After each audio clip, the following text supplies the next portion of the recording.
about changing locations and shit. Man, get into this motherfucking bag. Stand on the way, I made. Sacrificing time for this shit. Man, I got a plan. Tried to tell niggas years ago. They ain't understand. Riding by myself and it's cool. I'm all in my head. Everything in life you can't replace. I build relationships. Pretty little smile make a nigga wanna lock it in. We met the same time I lost a friend. We should try again. You've been on my mind. You should hop in. I ain't gon' hurt you, baby girl. You know we locked in. Used to be on FaceTime calls on the regular. Never made time, landed on my busy schedule. Now every time I hit the bay, you know I think of you. Working on your brand, love, you know that I. And now, this is the moment fans watching around the world have been waiting for. Listen. The 5-time champion winning, that's the squad. Mention Dallas once and they know who we are. The infamous star, his shine brighter than any. Then turn your YouTube on and just start listening to Henny. You know what he spit is legit facts and stacks. Breaking down the cash that's buried all in the contracts. Who got hurt, who got benched, what's the score? Ask the man behind the hat in the shades, your landlord. Giving us a real, he ain't scared to name names. Delivering the NFL news with southern slang. Move out the way, don't want no birds, no cheesesteaks. Or them tiny little men from New York, get up your weight. And Washington, hey yo, what's your name again? You had the biggest year of your life, still couldn't win. And then again, they don't got time to mess with you. West Coast is in the booth and he getting the interviews. With Jerry Jones, you know we make sure we in the news. And the people saying give us some more, they can't refuse. They call up Lou, get all his takes, he coming through. Now we drunk and nefarious and they taking y'all to school. Cowboys College, fill you up with all the knowledge. They link up with Boss or with Vach, you gotta watch it. And it's you got it, dropping the intro, get to know me. We staying on their neck until we holding up the trophy. Again, yeah. You don't know half the stuff that was happening. You already know what it is. Playing for the Cowboys is different. Yo, big up HTM Sports. Landlord from Alabama and West Coast Cowboy. No matter what they say. Giving you the best of Cowboys convos, Cowboys news, and everything that's going on in and around the NFL. And the only thing else I got to say is, how about this Cowboys? You better tap in,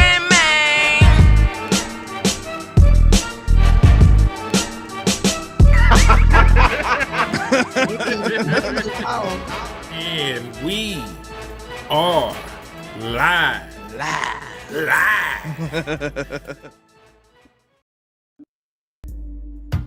I like, Boy, man, and we hey, live as hell. I like that. That's Wes? hey, man, I'm gonna tell you. Hey, freaking, you guys. She is growing as a artist. Like she is growing before our eyes as an artist. So salute to her and her craft. Like she is definitely like we're on our craft. Like she's definitely growing. I can hear it in her delivery. I can hear it in her confidence in it. Like you know, that like first off and foremost, she did her thing. Like she absolutely did her thing. Yeah, she went crazy on that, and I like how like it don't sound like it sound like an actual song. It don't sound like no freestyle, like you know what I mean. So I salute her. I definitely salute her. She is growing as an artist right in front of our eyes, like for sure. You know what I'm saying? And then I like how she encompassed, you know everybody that does work. I mean, she did her thing on that. That's what's up. Hell yeah. Now listen, everybody, welcome back.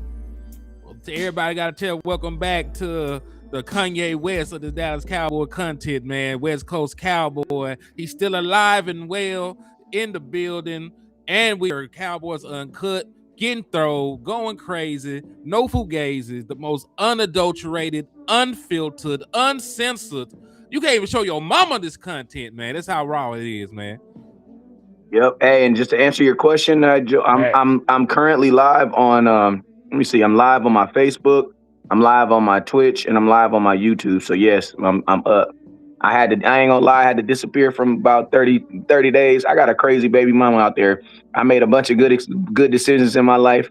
One was having a child, but one of the wrong decisions was having one with the wrong person. You feel me? And I'm kind of dealing with that right now. But you know what, man? The word of God says, if you faint, in the day of if you faint in the day of adversity, your faith is weak, man. My faith is very strong. So you feel me? We're gonna take it all in stride, and you know what I mean. Life is a journey. You know, feel me? So these a bunch of chapters. It's just a chapter I'm going through, but I promise you, this book gonna get read, and we're gonna be all right. Yes, indeed, man. Yes, indeed. So yeah, man. Salute to everybody in there. We already over 100 deep across all platforms, man. Hey, let's get it, man. Oh, you break it up a little bit, Land. You Gucci? Say something real quick, Land. I think we. Oh yeah. I am muted. You can't hear me? Oh shit. Yeah, you going in and out a little bit. Yeah, I mean, we there. Well, when he kind of go in and out, I can see but man, I appreciate everybody that's, man. I hear everything that's coming over there, man. Yeah, I see all the love and the support, man. I appreciate y'all, man. I appreciate y'all. You feel me? I appreciate y'all. You feel me? We're finna let Boss in too, by the way. Let's get it, man. Let's get it, man. Let's get it. Hey, get everybody up in here, man. Yeah, we got a lot to talk about, man. He said Ricky was wrong about the Trey signing. Well, Trey ain't signed with nobody yet. You know what I'm saying? He ain't signed with not a soul yet. So I can't say he wrong until Trey signed elsewhere. Now, when Trey signed elsewhere, we on Ricky ass. But you know, he did get some things right. Yeah, I mean, it's the thing. Unless somebody's out there saying that they got a source that said that he's going to do something, there's no problem with someone saying they believe someone should go here or there. Like, you know what I mean? Like, that's what we kind of do. Like, you know what I'm saying? Like, if the president of the United States didn't been wrong on national certificates, your mama didn't been wrong. You didn't caught your mama lying in a couple lies before, and you love her. And guess what? Your mama lied to you about some stuff. You know she did. You know what I'm saying? But we love her. That's mama. So you know what I'm saying? That white man was delivering presents in the hood. All right. She told you that for 10 years. For real. You know what I'm saying? She also told you the Easter Bunny was putting some money up under your bed. And guess what? It was her the whole time, bruh. So come on, dog. Like, come on, dog. Unless somebody's telling me that, like, Waffle House, unless you say like Waffle House is coming to the West Coast, Barry, you can pretty much, I'm not tripping. But you say something diabolical like that, then that's unforgivable. You know what I'm saying? That's unforgivable. But other than that, man, everything is up for debate. I don't even know who Ricky is too, but you know what I mean? Man. This the dog person that be leaking the information and the contracts and stuff. NFL been looking for him. Yeah. Well, you got to think, man, I always tell people, it's crazy. You could leak 50 things that be correct and leak one thing that don't happen and everybody think you're not correct. I mean, that's why I've always said, I don't do breaking news. I do accurate news. Like, I would have no problem waiting and letting stuff kind of matriculate. And I'm going to tell you, man, once you been in this game long enough, you'll realize that, man, when you break something that ain't nobody else said, if you're not like ESPN or if you're not like the NFL Network or something like that, folks don't even believe you anyway. You know what I mean? So it don't even be there's like almost no advantages to like, telling. I learned that the hard way over years of doing this content thing. You know what I'm saying? I've had multiple sources and multiple opportunities to leak stuff and say stuff and stuff, but it just don't be no benefit in it. It just don't be no benefit in it. But because I mean, like I said, you can leak something that be accurate, and you know what people say? You're absolutely wrong. You're absolutely wrong. And then it happens, and nobody comes back and be like, "Hey, man, great job." You know what I mean? So it's like that's why I just keep a lot of stuff to myself. And then when it happens, I be like, I just use it as a way of kind of like having a better informed opinion about something. But there is literally no advantage to telling something that you know before everybody else knows. There's just no advantage. I really think when it comes to the free agency market and stuff like this, I think it's a fluid situation. So some can look real true before they sign that paperwork, and then other new information come about, and now it's no longer true.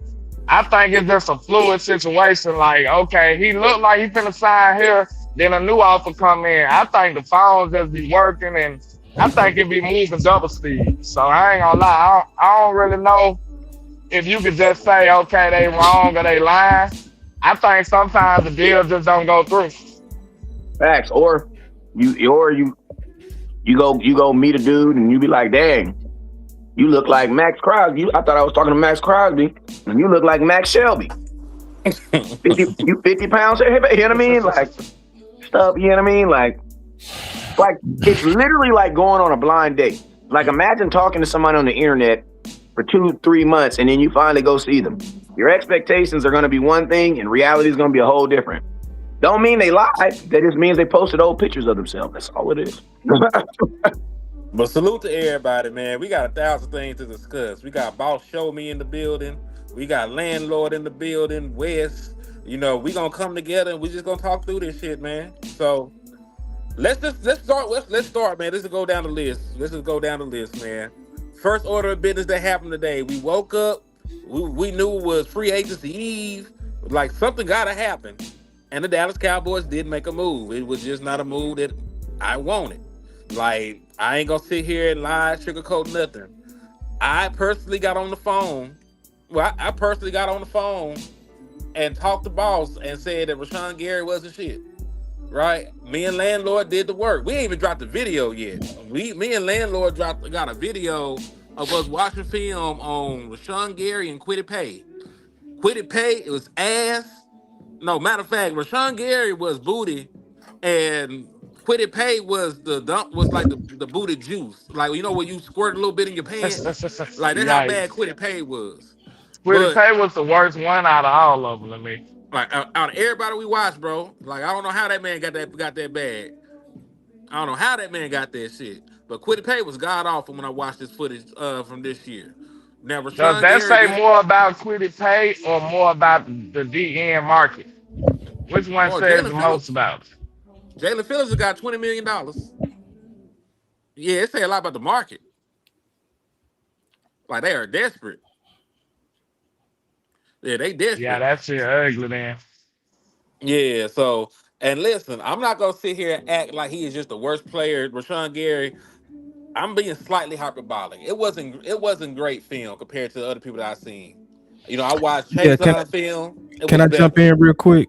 Go ahead. Just on what you just said, because people got to really know your personality. Like, we rock with you, so that's why we call you Bullet. Like, we call him Bullet because he got no gray. He black-white, So I think what happened with Gary is a role player that got a lot of hustle. That's why he get a lot of pressures, and he plays hard enough to kind of luck in half his sacks and then make half the other sacks on his own, which I agree with your analysis on that because I graded it today, just like we graded all of them based on what did we say? Athletic sacks and cleanup sacks. So Doris Armstrong sacks. Yes. Hell yeah, exactly. Yes, yeah. Perfect. Hey, that's my homie though. I gotta stop saying that. No, that's what he did. Don't take. So that's a perfect metaphor. So what's up, Wes? What's up with you, big homie? Oh, chilling, brother. So when Henny, like, people don't realize Henny, LandLord, like, us combined, we've already watched, probably, if we add up all the hours, about 8 hours of edge film alone. So we got a good feel of what these guy is in comparison to others. Like, if we added up here, we looked at 9. Easily. Yeah. Like, we looked at 9 and we looked at them the same way. We graded them the same way. We gave them mostly the same time, except probably at the end. So we know it is. So what it really says, and I ain't mean to get long-winded, and I'm gonna go back to shutting up. What it really says to me is that we just got more work to do.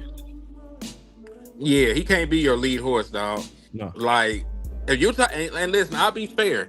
There's some edges you had last year that he's better than. Or at least he had a better season than, I should say. Like, he had a better season than Dante Fowler did last year. It doesn't mean he's an overall better player, but that particular year, because of what he did in the run game, because I will give him credit, he's a very good run defender. But, I wasn't really looking for that when I was looking for my edges. I needed pass rush. We already got the top rushing defense when we got Quentin Williams. If you go check the metrics, you were number one in almost everything at that point. So you know, I wasn't tripping on run defense, but he, like you said, he got a high motor, he hustles, he plays the run, and he'll get you some sacks. You know what I'm saying? But there's a reason that they spent the 12th overall pick on this man and giving them all this time to develop, and they still felt like the best thing to do was to trade away their future for Michael Parsons. If he was that kind of game-changing edge, he would still have his ass in Green Bay. If he was of that caliber of pass rusher, you would have to trade a first-round pick to get him or some shit. He is not that, but he is a serviceable pass rusher that can be in a room, but he should not and cannot be your primary guy. You know, leading things off. He's not a Michael Parsons kind of pass rusher. He's not a Trey Henderson kind of pass rusher. He's not a Max Crosby, a Will Anderson. None of that shit. Like, he a rotational edge, and the Dallas Cowboys got more work to do. Now, granted, they're positioned very well in the draft. Like, they might be eyeing people to draft the drafts at this point. They might be eyeing a Reuben Bain or a Cassius Howell or the boy Mason out of Oklahoma. They might be eyeing one of the edges coming out that fit the system of what they like to do. Still though, like, I'm not. When you're talking about an acquisition, cool. Like, you got somebody that's better than what you had at the bottom of your roster, but it doesn't elevate what you were overall. Yeah, and then also, I think too, like, man, you got to see. I try to use practical analogies because, you know, I think you know, Jesus used them. You know what I'm saying? So if you understand it, sometimes you know it's meant for you to understand. And if it don't, it's not meant for you to understand, right? But we got to remember, man, like, you know, when you meet a young lady and she about to be your girlfriend, no matter what her past is, you're always hoping that it's going to be better with you. You always want to hope that you're going to be the deciding factor of why she's going to be, why she's going to be that best person for you. So, you know, to a degree, like, you know what I'm saying? It's kind of like that hope, you know what I'm saying? And it's like, I think the Cowboys are, when you get a new defensive coordinator and a guy, you want to get him pieces, or at least what I used to do when I used to be a district manager for a company. I'm not going to say their name because I sued them and won. I would hire all my homies, like, at least for the first 60 days. Like, if I didn't know you, bro, you was not about to be one of my store managers. Why? Because it's not really about your talent. It's about the other T word, trust. I need someone that I can trust to give my things that I'm going to say in examples and be able to translate that into what practically is happening out there on the football field. Now, is there better talent? Yes, but I don't want him coaching every, like, at some point I want him to be able to, it's a difference between coaching and instructing. When you're coaching someone, that means you're taking them from 0, trying to get them to 100. When you're instructing, you're taking someone from 40. They already kind of got a synopsis or understanding of what you're trying to do, and you're just trying to go in that direction. So this might be your guy that kind of helps with the translation. And does he have some upside? Yes, the upside is this. If 32 teams evaluate this dude and said that you have first round talent, that means you have it somewhere inside you. You know what I'm saying? So part of this free agency football thing is all about thinking, is this the guy that can get it out of him? So it's like, if you trusted Christian Parker to be your defensive coordinator and for him to install this thing, then we got to give him a little trust, just like, and then listen to me. The last dude brought in a bunch of dudes that was trash that he knew. I ain't gonna say nobody's name because some of these dudes are still on the team. But what's the boy name? The boy that just went to San Francisco. He brought in his gardener. He brought in his landscaper. He brought in the dude that sew his shirts. He brought in like 3-4 people that he knew. Why? Because you only have like 5 months. Like, people be realizing this is a different year, but you really only have like 6 months. You know what I mean? You have like 5 to 6 months to translate what you're trying to do into something you want to happen. While at the same time, you're going from one defensive scheme to a whole different defensive scheme. I believe if the Cowboys weren't switching their defensive scheme, because, you know, I've been kind of out the loop, but I heard that the Cowboys was going to a 3-4 defense. The last time we did that, we sucked. I'm just being honest with you. It was over Zoom. Remember, it was during the pandemic.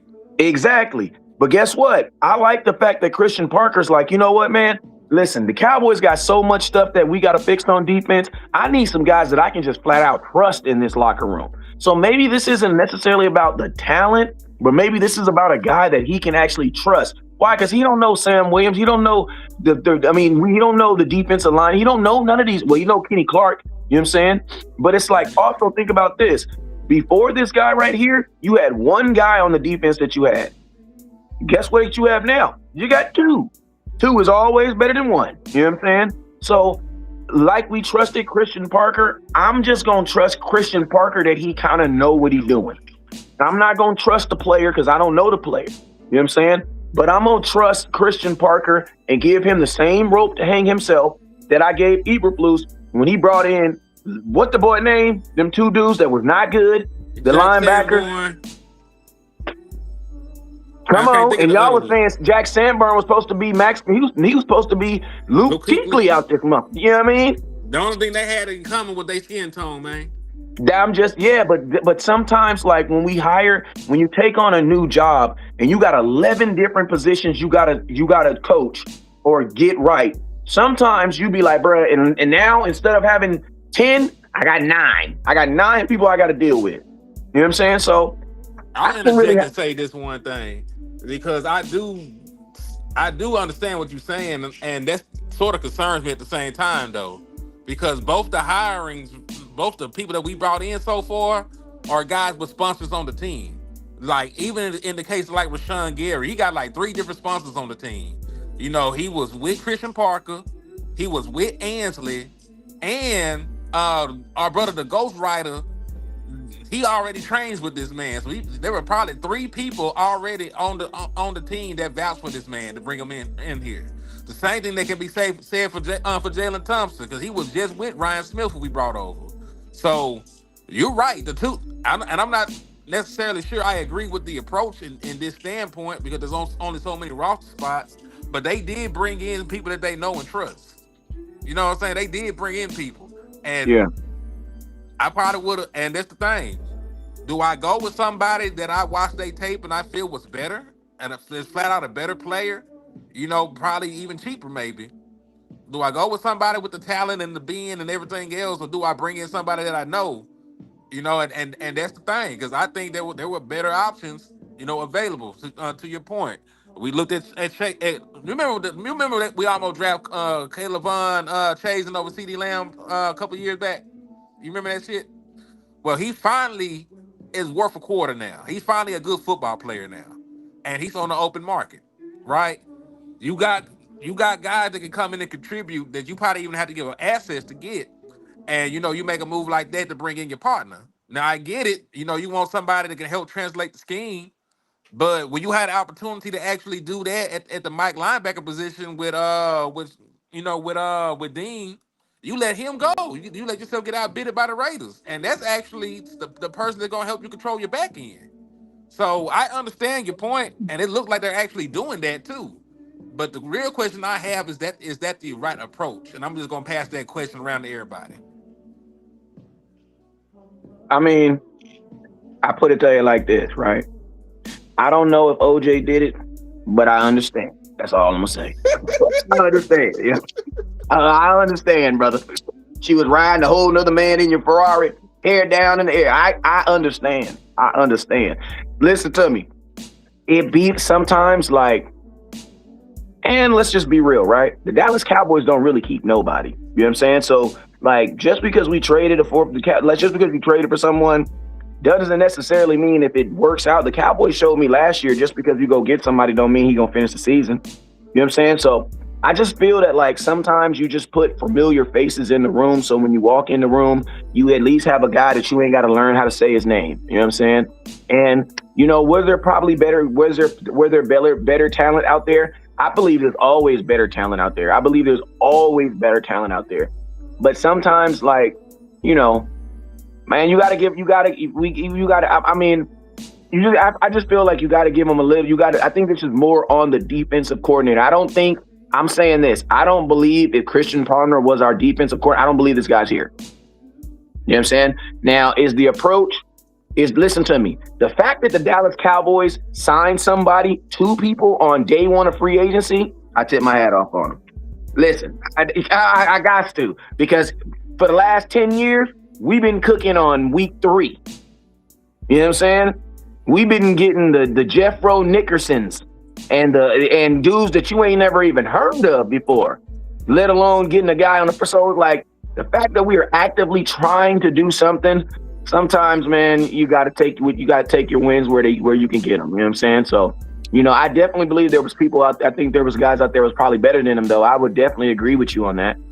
But I think this was more about your defensive coordinator. I think if your defensive coordinator wasn't who we believe he is, then he probably isn't here. All right, Boss, what about you? I think sometimes you do bring in a lesser player if you do trust this guy to be a communicator to and a walking example to your doctrine. That happens, right? So, Eric Kendricks was starting to lose a step, but Zimmer pulled him off the plane going to San Francisco because he had other younger linebackers that he needed to get on track. But he also could still play, and then we know Eberflus pulled in Sanborn, right? Because Sanborn wasn't the guy, but he, in terms of athletically, right? But he was the guy that was familiar with Eberflus and was going to be that communicator's guy. Sometimes you need that type of guy, and it's just too early to judge, so to say that you don't go with the better guy, you go with the better guy. I would say go with the better guy every time, and I wouldn't guess it or even bring in a culture guy over the better guy. I would rather go with a better guy stranger over a culture guy that I know that's not as good. That's just me. Like, I depend on your playmaking, so I trust the work, and I trust your eyes, and I don't want a situation like this to make us timid. Like, because we do feel the pressure of fans. We feel the pressure of fans wanting us to be positive and stuff. And we can be honest without being negative, right? So to me, to make this thing into a positive is to be just honest and say, hey, we see him as a role player, a very good role player that can be kind of like a walking example to the team. But we also still don't have that lead dog, and we should be aggressive about getting it, because we did not settle for a second for the one text that they was trying to push on us last year. We didn't settle. Like the moment that we got out of the draft, we all, boxed over Booker. We celebrated after Pickens. We gave that about 2 weeks worth of celebration, and we went right to working on that one. So I think this needs to be the same situation, to where we just be honest on what we believe we saw from our analysis, and we push for the best that we can get. And to me, I want to put out a name out there, Kayvon Thibodeau. I want us to actually start pushing, if you believe it. But from the film that I saw, that's our best chance of getting lucky. Like, I put it like this. I'd rather take a Jordan, right? I'd rather take the ghostwriter and put him with the traits of a Thibodeau than the traits of Gary. And I think, because if you put him with those traits, we might get the full upside of a top 5 guy, especially when you put him side by side Quentin Williams. The Dallas Cowboys, to me, just need to keep working. We need to keep fighting. And no, I don't apologize for saying what my eyes see. All right, LandLord.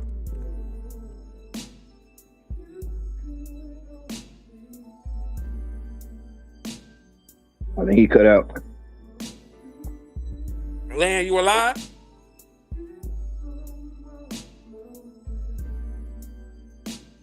I think he dropped by accident. He's still, it's still showing that he's on there. Damn, okay. And somebody said I heard his tape was boo-boo. It's not boo-boo, because his effort is good.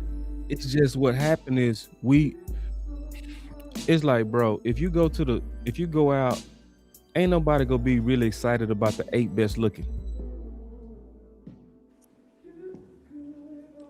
Yeah, I agree. You guys, I ain't gonna let y'all listen. Y'all look. You guys, I'm not in a position to like say to speak on the tape. So I'm just kind of like speaking on what the organization was thinking out. And you guys, when I make this statement, I'm not by any means saying that I agree with it. I'm just saying I think I kind of understand why he's in a Dallas Cowboy uniform. You know what I'm saying? Yeah, I understand too. Yeah, because they do stuff like that. So no, you're not wrong. You know, like a lot of people, you talk about bringing in people that they trust. They bring in people that they trust. He got a lot of people that will vouch for him. You know what I'm saying? So I understand the thought process behind it. You know, I just think they might have needed to go a different direction. And listen, he might shut me the fuck up. You know what I'm saying? He might make me look like a damn fool. Like, Henny, you don't know shit, nigga. Go out there and get 10 sacks first time in his career. You never know. I know, and I hope he does that, man, because that's better for the team if the people that you don't believe in succeed your expectations. You know, that's better for the team. I mean, they're contributing in a way that you didn't expect them to. Yeah. But, you know, I just don't need the Dallas Cowboys to rest on their morals, you know. I need them to consider guys like Chase, to consider guys like, hell, Joey Bosa old ass was out there hooping last time I looked at him. Yep. Like, there's still guys out there that you could bring in, you know, that can have value for this football team. And I know it's early. You know what I'm saying? It's early, and we'll talk about the other guy, too. So we did get a safety for the first time in 11 years. They don't even value safety, and they brought one in at $12 million APY.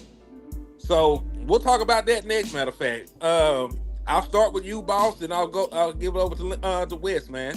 What are your thoughts about the Dallas Cowboys adding Thompson, safety out of Arizona? Well, it's another guy we've done work on. So it goes back to what we all said before. We called him an upgrade over Donovan Wilson.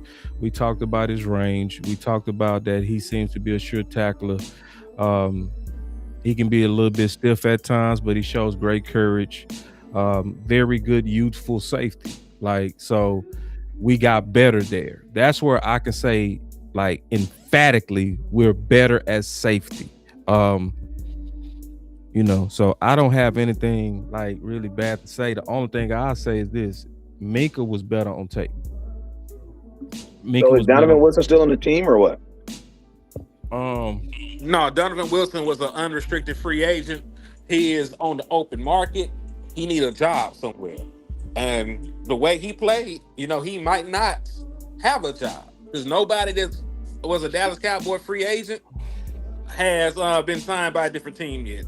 Nobody cares to sign our people right now. Well, nobody on our defense have come in. You listen to me. You were on the worst defense in the NFL last year, so there's nobody on our team that's probably even worthy of calling. You know what I mean? Except for the dudes that we just added in the middle of the season. Probably Quentin Williams is the only person that's worth calling. I'm pretty sure. I don't even know if Trevon Diggs got a job right now, and he got released from the Packers. You know what I'm saying? So I don't think anybody on our deep. To be honest with you, outside of George Pickens, I don't believe there's anybody on our team that would have deserved a franchise tag. Like I don't even think he deserves a franchise tag, to keep it real. But I'm just saying, talent wise, there's no one that was good enough to even have that conversation. There's no one on our defense right now, I believe, that's good enough to have a first day free agency unless we release Quentin Williams. If Quentin Williams is still on the team, then yeah, there's nobody on our defense that would deserve that. You about right though, because both Diggs brothers are unemployed. That's crazy, right? They can get their wish to play together now if they wanted to. Yeah. I mean, and I'm gonna keep it real, man. That's why, hey, listen to me. That's why I be preaching, man. We do not take deals on our first extensions. I'm sorry. The first contract, that first extension that you get, that's the money that you gonna buy your mama a house with. You ain't buying your mama a house with that first contract money because you don't even know if you're gonna get through that first contract yet. I mean, you got to remember your rookie deal is based off of what you did in college. You know what I'm saying? So, you know, I understand why these dudes be holding out and getting the money, that max money, because in Dallas you ain't even finishing these contracts. You ain't never lied. But Land, I missed you on the last one. What are your thoughts about the Dallas Cowboys signing Thompson?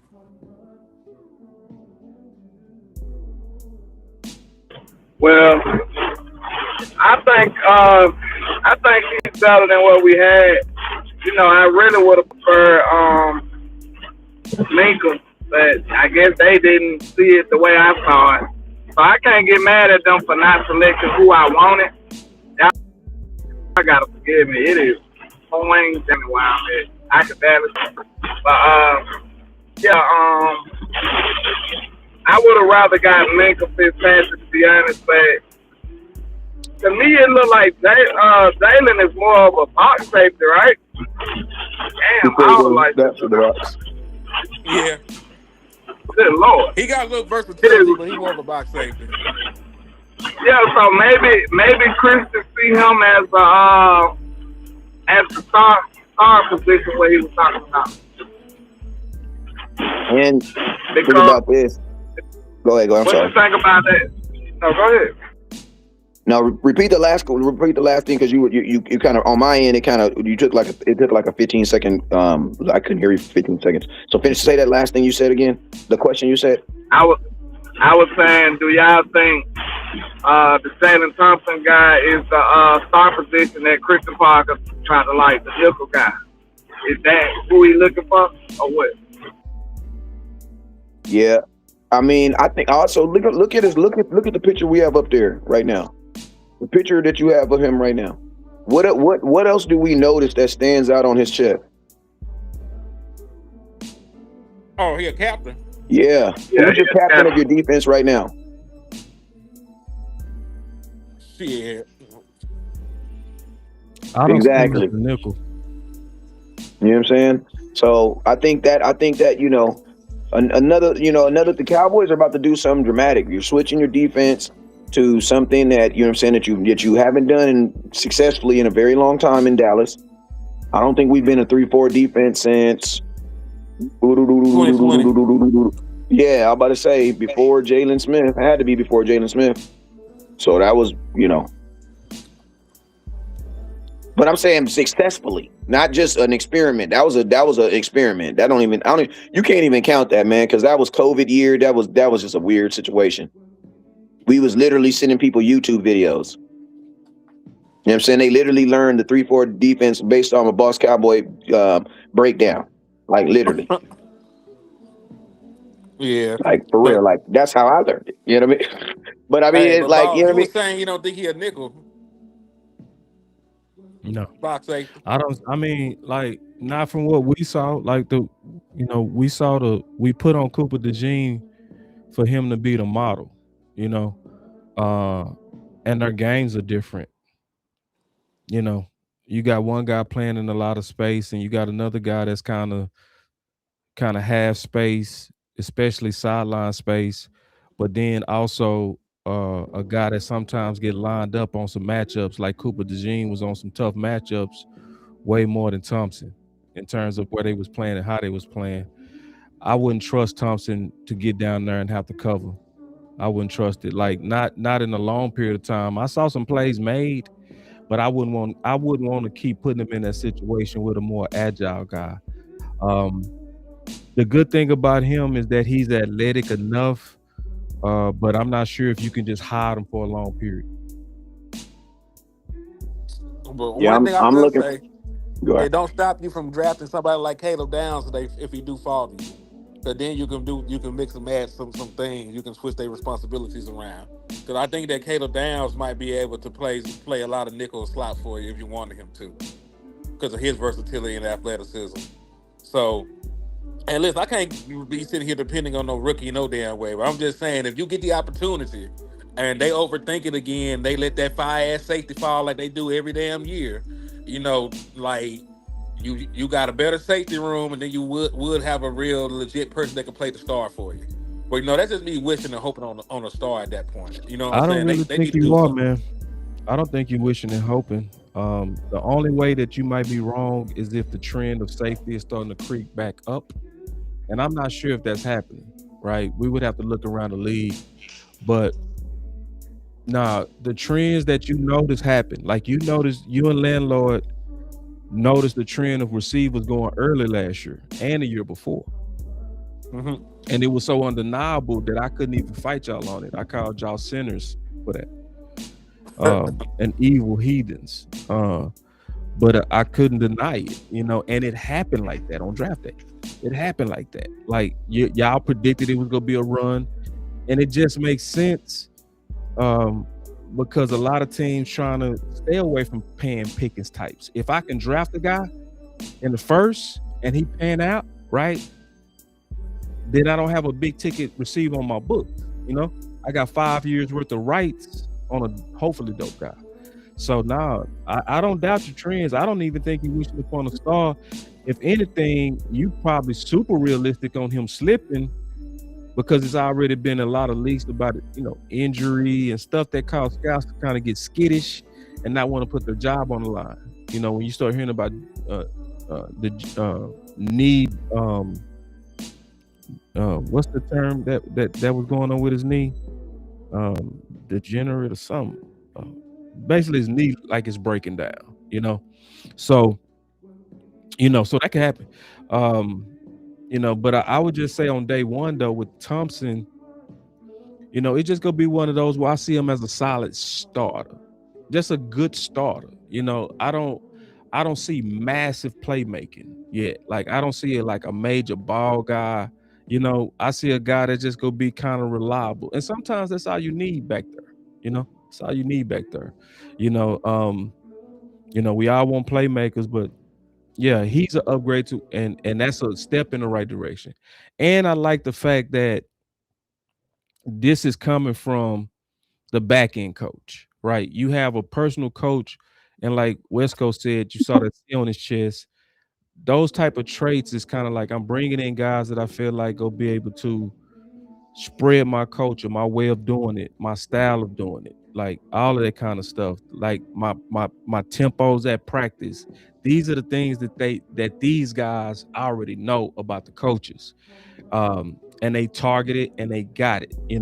So the only fear that I would say is, and I think everybody should agree with me on this, I think we saw a little bit too much sponsorship last year. And I would want them to kind of do like what they did with the coaching, where they spread a wide net and they got the most qualified guys, right?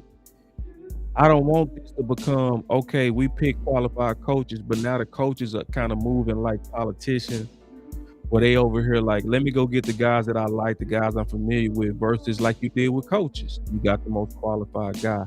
They got qualified strangers as coaches.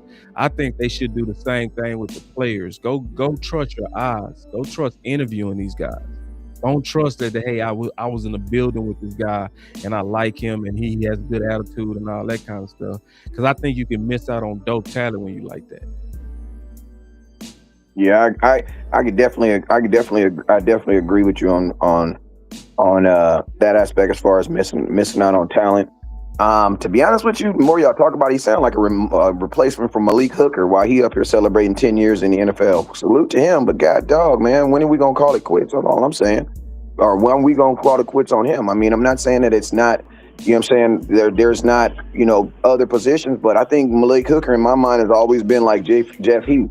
If Jeff Heath is your best safety on your team, you're probably in trouble. You know what I'm saying? If Malik Hooker is your best safety on your team, you're probably in trouble.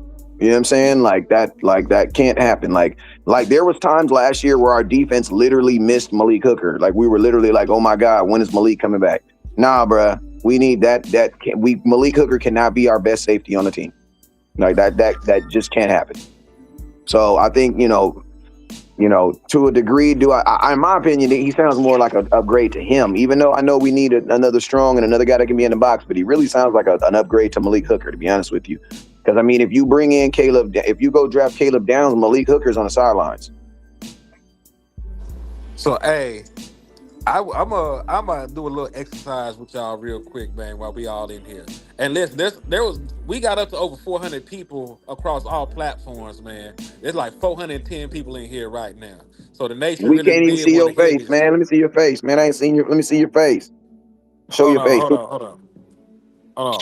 I'm up here chilling, man. I'm up here parlaying. I'm up here waiting. Oh, okay, my bad. I made your private business public. My bad. I thought you was at your computer. Nah, you Gucci, man. You Gucci. But nah, this is the list of the best available free agents that are remaining. Right? Unless somebody done got signed since we got on the show, these are the best available free agents. I want each of y'all to pick 2 names off of this list and why. I'm gonna start with Boss. I'm gonna go to Land. I'm gonna go to West, and then I'll go last, man. So, Boss, pick 2 names off this list and tell me why you want them.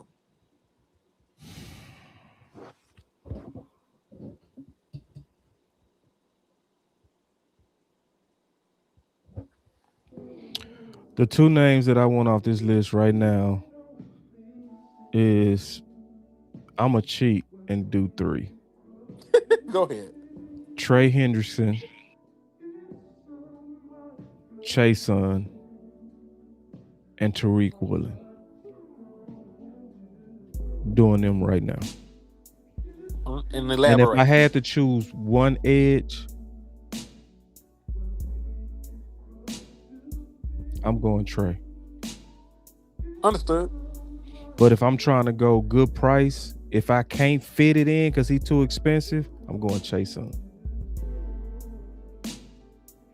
Oh, can I go? You go ahead. Go ahead. I'm about to just start some controversy. That's what I like to do, man. It's Monday. We ain't got nothing to do. We ain't y'all got jobs, but y'all can go your jobs for a couple more hours so y'all can clean all this mess up. First off, because they all gonna be cheap.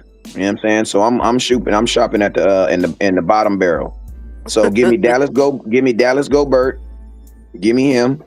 Why? Because my quarterback always does good with a bunch of tight ends. And guess what? I want to put it back in Jesus's hands. You know what I'm saying? So give me that tight end right there. Give me that tight end right there. Because my tight ends, I mean, ASAP Ferg. Would be dope. Huh? The offense would be dope.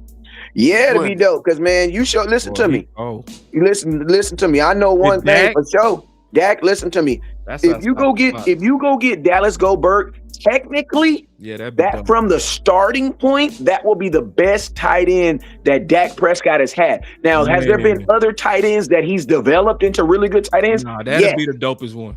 But that would be the best tight end that he's ever, like, from day one. Yeah, he get loose. He get loose. So I'm gonna go get him. Then that's outside the box.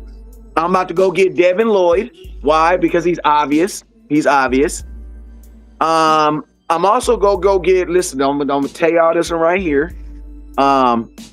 Listen to me. This is my home. I ain't gonna have too many friends after these podcasts, man. But I just don't. 53. I got two more names I want. These are cheap players that I'm gonna go get. I don't even want to say this. Man, I'm gonna go get. I'm on date like in 2 weeks. Because he's still gonna be free because he under 5'11". I'm probably gonna bring in Kyler Murray. You want to know why? Because my backup quarterback, who is he? And my quarterback is outside of the fact that the offense is gonna keep him standing up. I want to be able to take Dak out for a couple plays and run the ball from the quarterback position because that is an aspect that we have a hard time stopping. So it's like we need to be able to. I want to be able to do that to someone else aspect. Now I'm not asking him. Now obviously I believe he's going to probably want way a lot of money, but whatever. But I'm just saying if he's cheap, why not? He's going to be your best backup quarterback. If something happens to Dak Prescott, my season keeps going. You know what I'm saying? I can't be in a position where it's like Dak goes down or he misses a couple games and everything goes to hell because the math says that Dak gonna miss a game or two. You know what I'm saying? Now, these last couple years, we've been getting kind of lucky, but we were on a little track where he was missing a game. So give me a solid backup quarterback that don't need developing. And when something else goes through, we can still think that, man, all right, we're gonna do halfway something. You know what I'm saying? And then also, I'm also replacing another dude right now that the Cowboys probably ain't gonna bring him back. Why? Because of personal reasons. But go get me Nahshon Wright, bro. Like, what is you talking about? Yeah, like, that's a good one. I kind of regretted not picking him. Yeah, like, what is we talking about? Like, go get Nahshon Wright and bring him. Pick like 7 niggas now. I know, damn, man. But they cheap. Listen, ain't my fault. Listen to me. Like I went 3. This motherfucker. Yeah, but you went 3. But listen. But you went 3 expensive dudes. I gave you your 3 though, Wes. You got 3 expensive dudes. Man, that boy West, man. That boy, man, picked up the whole bag, bro. I'm gonna let you keep your 3s. LandLord, you pick. Hold on, I'm gonna read this chat first. I'm gonna let LandLord. If you go cheap, you can get more. That's all I'm saying. You go cheap, you can get more. That's all I'm saying. You ain't lied. So real quick, man, but you pick the quarterback, bro. No, that's expensive, bro. Like, come on, man. I know. And you pick Nahshon Wright. Man, Nahshon Wright gonna cost a bag. Hey, real quick. Salute to Alpo Dog with the 10-piece, man. He said, great discussion and content, doggies. Gary doesn't have a motor, hence the lack of impact. Though he's serviceable, Thompson appears to be an enforcer and a teamer. as noted with the captain label. So salute to him. Also, that got you 2 raffle entries, man. We doing raffle entries on all 3 platforms. Wes don't know it yet, but he in a raffle that's already been paid for. So if you donate to Wes and you send $5, you know he will send you, like, you win, you'll get a jersey. $5 per raffle entry, you know, and if you send $20, you get 5 entries, man. So this it's been going on my page. It's been going on LandLord page. It's going on West page. So y'all make sure y'all donate, send, and yeah, we gonna send jerseys out. But yeah, man, Y'all got to get out y'all feelings about Nashawn Wright, because at the end of the day, the Dallas Cowboys did not give him an opportunity. The Chicago Bears did, and the boy Sean. You can't take that from him. Like, you cannot take that from him. Like, some of the stuff that y'all putting in the comment box just let me know that y'all didn't really watch that boy last year. You know what I'm saying? Yeah, like real talk. Like, Nashawn Wright would probably be your best outside corner right now if you put him on this team. Like, but hey, real quick, Land, what's your 3 people, man? If you're alive, if you're busy, let me know something. But if you're still available, let me know your 3 free agents from this list, Land. Why Joey Bosa ain't on the list? He ain't available no more. He available. It just wasn't in the list that they posted, but he available. Okay, well, give me of course Trey Henderson and probably Devin Lloyd. But if Trey too high, I want Chayson. I really want 3. Chayson. I want 2 of them. Took 3. I want 2 of them. I didn't even take Trey Henderson. I want Chayson and Trey Henderson for real. But yeah, if I had to pick a third, it'll probably be shit. I might mess around and get Nashawn Wright or either Decker. But we just restructured, so we good on that. Take over. Still, yeah. So I'm gonna get my 3, and those y'all all gave great answers. Like, but I'm gonna get my 3. I'm gonna start with one that I feel like Boss should have said, because he been trying to get a running back committee. Rashad White from the Buccaneers. Like, I would come and pair Rashad White with Javonte, so they could be a 1-2 punch. I like Rashad White a lot. You know, he got overshadowed by the boy that they had picked up. Your guy, matter of fact, LandLord. What was his name out of Oregon? Whatever. The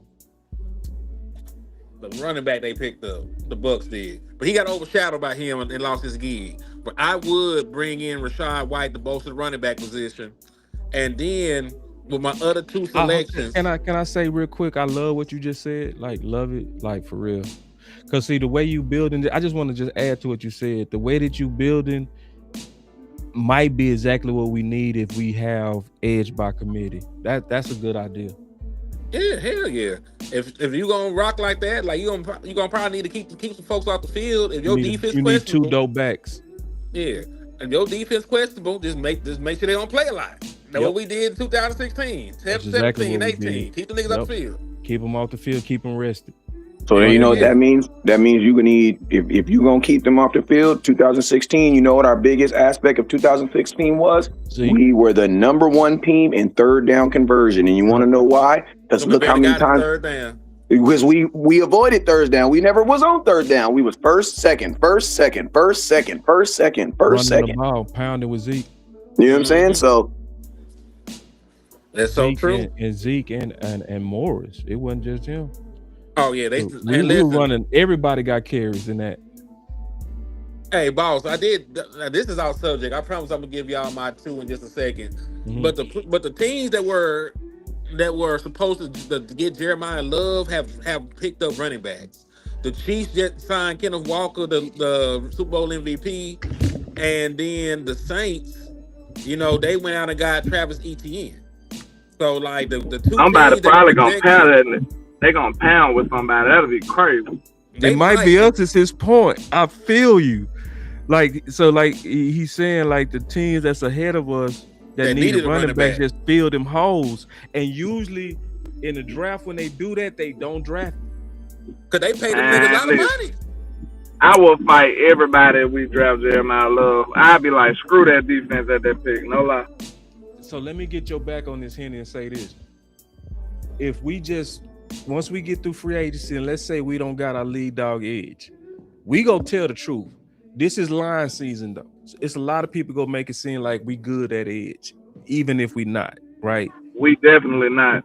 We go have to, if we don't get that lead dog edge, we gotta push Love, bro. Like we have to push Love before the draft, bro. We have to push that. And see, I know we gonna do good in it because we all believe in it. Like all four of us. Like all four of us equally know that would be dope as shit, bro. Hell yeah. That West would make Coast- Pickens them unstoppable too. Like this is like this is why. Oh man, I don't want to cuss. Go ahead. Do you know what show we on? You don't I cuss. do, man. But like, I want to go really off. I'm trying to be tempered. This is what aggravates me on people that be like knocking Love at 12. Like, if you can't really understand that Love with a 4.3, 6 mixed with Williams, and how you would have to get that box to come up, and what would that do to CeeDee Lamb and Pickens? Because you got now an 8-man box. And how you would extend Dak's career, dog. 5 years easy. Damn, boss, look, name me somebody better on the play action than Mr. Ryan Dakota Prescott. Nobody. One of the best in the business. And you know how I would probably believe our cousin offense gonna can fail? win it then, bro. Like I've been fighting y'all on that weapon shit. But if we got Love, I will start saying offense win championship. Well, I mean, it's Hey, the thing. look, Listen to me. Look, The offense everybody told me I was crazy when I said draft design, when I said draft skills. Everybody said I was crazy, and them other teams drafted the hell out of them boys before we even sniffed them. So yeah, if Love there at 12, you would be a crazy fool if you pass up on that boy. I don't think he is quite Bijan. I think he like a half a notch under Bijan. That's how highly I think of Jeremiah Love. No lie. And think about this, offenses don't have to win championships, but they can surely get you there and have your defense win you one game. That's it. You know what I mean? My offense gonna get me there. You know what I'm saying? They gonna definitely get me there, and then my defense gonna win me one game. Because you got to remember, man, the reason why they say defenses win championships, you want to know why? Because you have 2 weeks to prepare for one team. So you got 2 weeks to prepare for one team. Yeah, your defense had better be ready. You know what I'm saying? Because they only playing one team, and you got a whole extra week. You know what I'm saying? So it's like in the championship, defenses is always going to, as long as there's a 2-week gap, that extra week makes a huge difference. Because you listen to me, teams can already figure out what you're doing in 1 week. That's what they're doing for 17 weeks out of the season. Then you give me 2 weeks to only have to focus on one team. Yeah, bro, you had better be able to figure it out. You had better be able to figure it out. You know what I'm saying? So, that's why I say my offense can carry me there. As long as my defense can win me one game, I'll be fine. And I don't want us to be in the talking point of we gotta go defense. They gotta do something in free agency then. Yeah, and even if they don't, bro, if the best player out of 12, in my opinion, should never be a conversation about need. Not 12. Because the rarity of the talent that's up there, bro, you just got to get the best dude generally, and then say, hey, if we got to band-aid the rest, hey, that's the card we dealt with, how we built in free agency. But you don't pass up dopeness for need, bro, ever. Yeah. You ain't lying. Real quick, let me get the super chat, man. And listen, I think you already know that's hard though. Love or Downs if they both there at 12? Love. Zeke was drafted to prolong Tony Romo's career. Tony Romo got hurt in a preseason game that he shouldn't have been playing in. Bad management by the Dallas Cowboys. Dak won't be in that same position. I might go Downs. It's hard, ain't it? It's a hard. That's a hard. Ooh. LandLord. Ooh. That'd be stupid. Hey, that would give you leverage to trade too, bro. Yo, boys don't want to hear that, but that's real. Love or Downs? Ugh, And they that's both crazy. there. Love or Downs? just because the defense needs so much fucking help, I'd probably just go Downs, man. You sounded so dejected. You don't even believe that shit. Nah, I don't want to do it. Nigga. I don't want my defense to be this bad either. Shit. Say, man, they'll be all right. Hey, can I ask y'all a question? Listen, can I ask y'all a question? If think about this, if both these players, if you draft both these players and they end up being exactly who you drafted, who do you think the Dallas Cowboys would actually re-sign? An offensive player or a defensive player? Offense. So then you draft the offensive player, because I don't want to draft Caleb Downs and then he goes on his next contract. But I'm just exactly that's because, bro, listen, if Caleb Downs ends up being everything we dream of him being, he's going to be a Patriot in 4 years, or he's going to be a Packer in 4 years, because that's exactly what they did to Micah Parsons. There's no reason Micah Parsons shouldn't have been on this team. But if Micah Parsons would have been on the offense, he'd still be on this team. The Dallas Cowboys have no. We ain't finna sign no running back either, though. We did before. I mean, to me, that's why we got to push for a landlord. If we sit quiet, no. But if we do what we always do, when we hit them streets, bro, we generate talk. You know what I'm saying? Like, nobody generates talk like when we come together, you know? So that's why I'm saying after free agency play out, if we see that we got edge by committee, it got to be pretty much, you know, campaigning love heavy and trying to find other running backs like Rashad White or something, you know. But we gotta feed that running game, and I think we gotta flood the streets with all the dope. All right, I got one more. So we talk about edge by committee. Act like Trey Henderson's name ain't up there. Act like Trey Henderson's name ain't up there. I'm cool on Trey Henderson. I'm just being honest with y'all too. I'm cool on him. I'm cool on him. I was cool on him and Max Crosby. And just to be honest with you, just because, like, I don't want to pay a guy to be what he wasn't last year. Like you pay a guy to go be something that he wasn't last year, and then he ends up not being that. Then you're looking at him like, well, you know what I'm saying?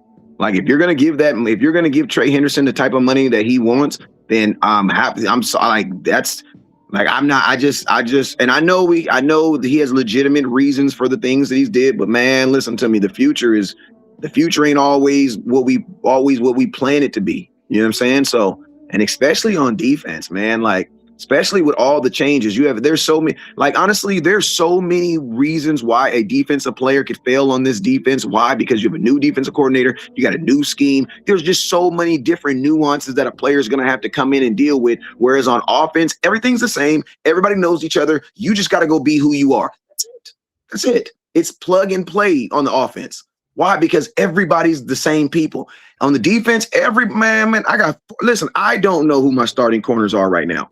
You know what I'm saying? So it's like, I don't know if, Downs, he might be a great player, but my question is, how great of a player is he going to be with so many moving parts happening in his first year? You know what I'm saying? That's why I think at 12, put a dude on the offense. Give Dak more weapons, because at the end of the day, they say love covers a multitude of sins, where you can take love out and put Dak Prescott. Dak Prescott covers a multitude of sins. We've been just like Tony Romo covered a multitude of sins. Everybody get mad at Tony Romo. Wes, you really missed the opportunity to cook, because you said love covers a multitude of sins. The nigga we trying to draft the Jeremiah Love, man. You could have just tied that shit in, dog. Hey, man, that's why I got you to throw it up. That nigga was gonna go crazy. Man, I thought he was gonna dunk that thing, man. You should have dunked it for him, bro. Hey, he just did. Me too. I thought he did too.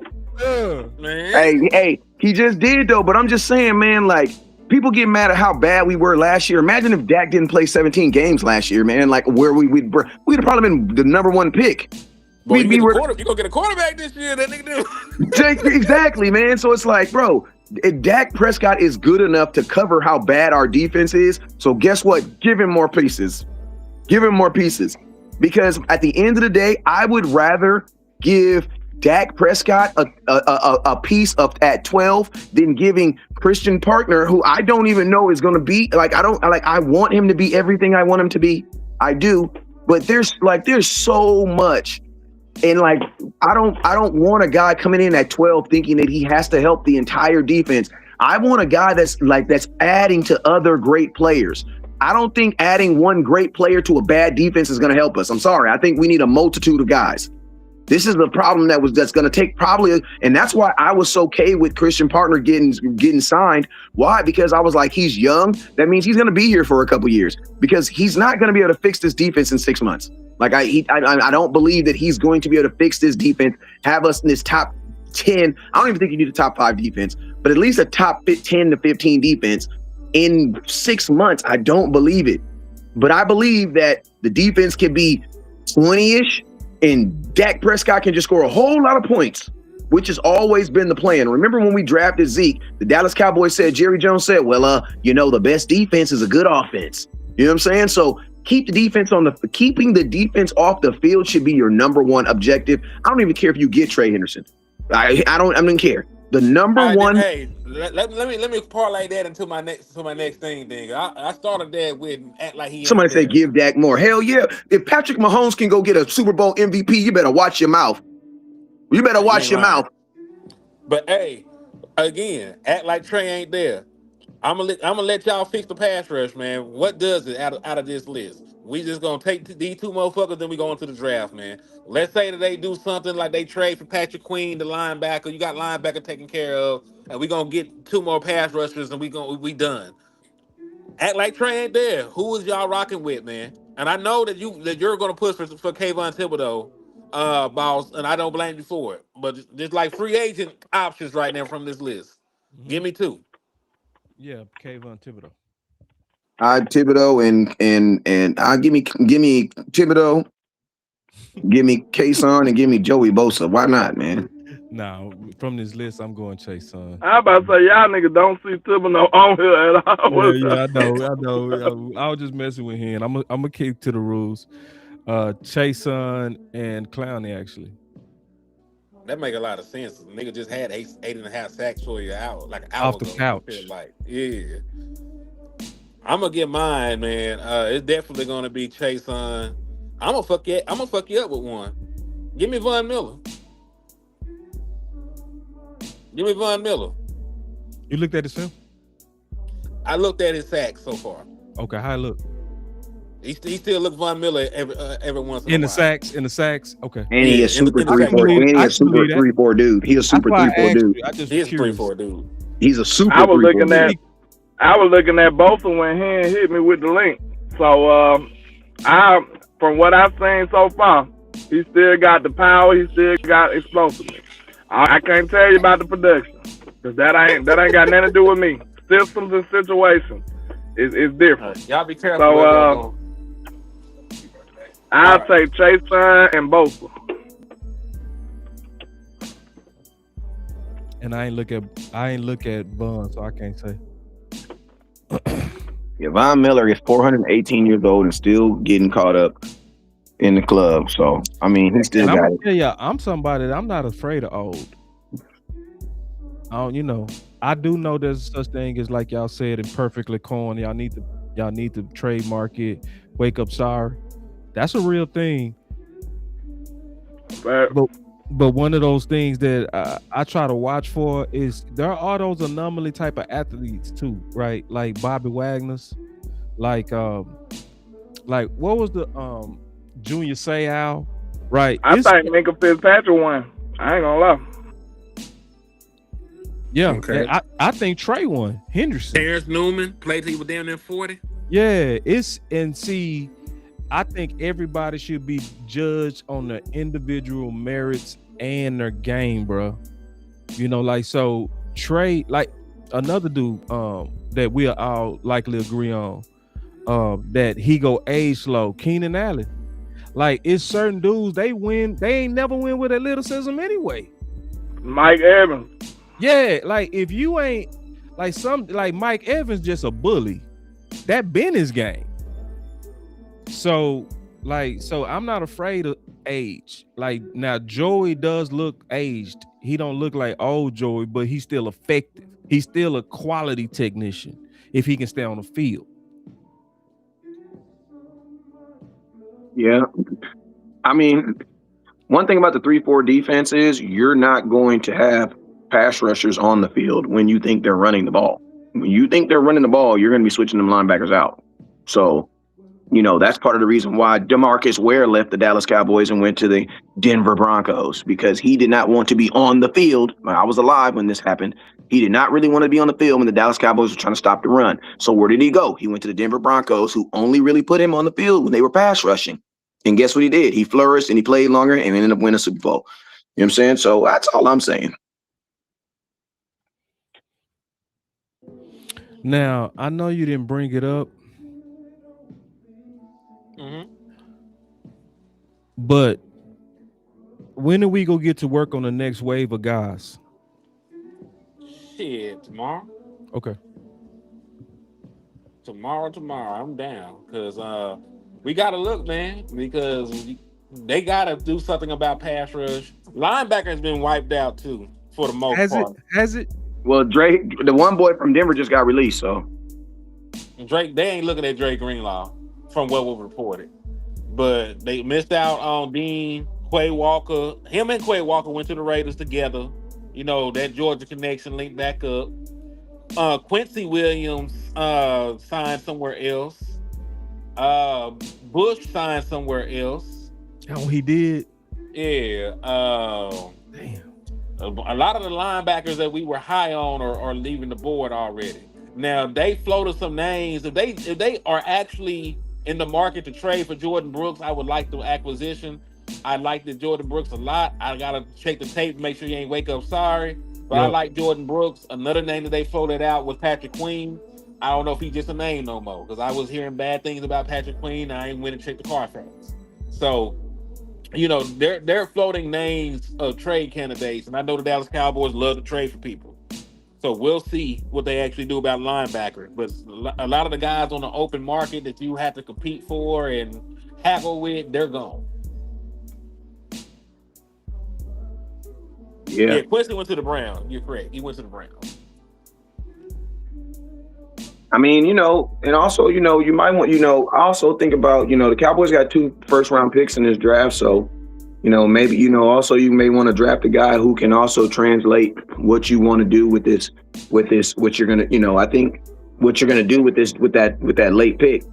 I don't see the Dallas Cowboys investing a early first-round pick into a defensive player. I just don't. And honestly, with their history, I don't even want them to, because I don't see the Cowboys getting a Micah Parsons style player in this draft outside of the Downs kid. And if he ends up being exactly who we say he's going to be, he's going to be here 4 years, and then we're going to trade him, and we're going to be right back in the situation that we're in right now.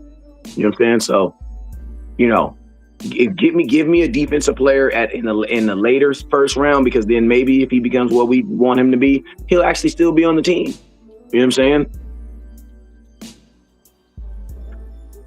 I feel it. Or trade the pick, man. Go get an established player like this. If you see it, like if you want a defensive player and you're willing to draft one, you should have that. You should be okay with trading that same pick for an established one.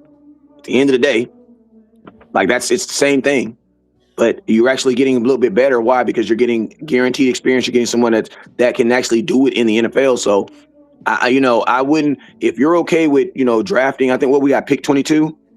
20. We got pick 20. We got pick 20. What y'all giving up for Tibbs though? Huh? What y'all giving up for Thibodeau? A second? We don't have one. We don't got one. We don't have next year's. We don't got that either. Yes, we do. We got next year's second. We got that for Quinn, didn't we? No, we got this one for Quinn. Oh. And I don't think the Giants want that. I think the Giants will talk about a 4th round pick. Last time I checked, they might try to hold us, but they will talk about a 4th round pick last time. I think they go try to hold us, but if they don't, I give them a second, third, yeah. And and it makes sense to be even a 4th round pick because he on his 5th year. Yep. We paying for 1 year, bro. That's a very short rental. So nah, but man, I what did we get for? What did we trip? What did we give up for George Pickens? A third. A third. Yeah, I'm not giving up no 2nd round pick for him then. And then the Giants bet not even ask for one. That dude got a big old knee. He got a knee brace on his arm. No, I ain't trying to hear that. Wes. Huh? The dude dope, bro. Like, I know he's dope. I know he's dope, and but we need it, bro. Like, fuck them. But we don't have it, so we're either talking about a first round pick or a third. No. That's what I'm saying. Next year's second. Next year's second, bro. I don't think the Giants are going to be interested in anything next year because they have a young quarterback and they got, you know what I'm saying, that they're trying to make moves with us. No, I'm just saying what I'd be willing to offer. I don't think that gets it done. I don't think next year's second round pick would get it done this year, especially on a guy that they. And if I think the Giants would definitely want something in this draft because the Giants should. If you're the New York Giants, you have to feel. Listen to me. When I say this, I'm speaking as if I was a New York Giants fan. Okay. If you're the New York Giants, you would have to think this is your year. This is your opportunity to make a move. The Dallas Cowboys are coming off of back-to-back no playoffs. Philadelphia Eagles are exactly who we thought they were. The Commanders are exactly who we thought they were. Like, come on, man. Like, if you're the New York Giants, you have to feel like we have the most electrifying team in our division right now. Like, if you're the Giants, at the same time, to me, that's why you got to be aggressive with him. Like, because like whenever we try to play it fair, we lose. So it's like if you want to win, you got to get them something they can't say no to. Because that's what we did to the Raiders. Like when we got Amari, the Raiders said they were shocked we offered a one. Because he didn't look 2 years still left on his contract though. Yeah, but I'm still saying they didn't expect a one, but it was so good they couldn't say no to it because we was in a bidding war for Amari, but we won it because we offered the most. And at that time, we was doing content together, me and you. And you remember that they basically felt like we got fleeced because his numbers was bad, his production was bad, like Thibodeau, but he had a high upside like Thibodeau, you know? So with the way that Parker needed to really get his defense to go off, and he would be a true lead dog. Listen to me, boss. If they'll take next year's second round pick, I'm all for it. I would definitely do it. But I just feel like I would rather give them this year's third versus next year's second. I agree. We ain't got a third. We don't have a third round pick. Then why are we even going to the draft? Like, what is we doing? We got 2 first, nigga.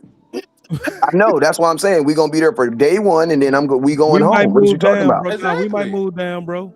We might. I love it because that means I only got to do draft content for one day. I love the Cowboys when they do stuff like that. We gonna move down on one of them, bro. Almost. But they might move. They might move down, but not even leave the second. Hey, what team? What is if there a team? Seattle want to move up or something? Because they is there a team that has two? Is there a team that has 2 second round picks this year? Shit, I don't know. That's a good question. Because if there's a team with 2 second round picks, give me your 2 second round picks and something next year, and I might give you that 20, that pick 20. Keep it real. Because then I get 3 top 100 players versus. Because bro, you're gonna get 2 first round picks and you don't see me to day 3. And the Dallas Cowboys have been working their music with them second round picks. So for pick 20, I'm selling it right now. I need 2 second round picks. I need a third. I need some Bluebell ice cream, and I need some number 2 from Chickadilly. What's up on They Green? don't know about Piccadilly. What's up on Green? Well, they gonna know because I'm gonna need that for that first round pick. They need to Google. What up on who? Grenard? Greenlaw. He just got released. Body different. LandLord nigga body different. That man always hurt. That's my Arkansas boy. You know, he played with the Razorbacks. He fucked up. He can't stay healthy. So because he heard. Well, then give him a contract that's conducive to that. You know what I'm saying? A one or two. Yeah, give him a 1-year deal. That listen, we didn't got kicked out of way more better establishments. You know what I mean? Like we didn't took chances on way worse situations. So I mean, if the only thing I got to worry about is you staying healthy, I'll be okay with that. Like as long as you, and I like that that you said that because versus you saying, oh, his production ain't good.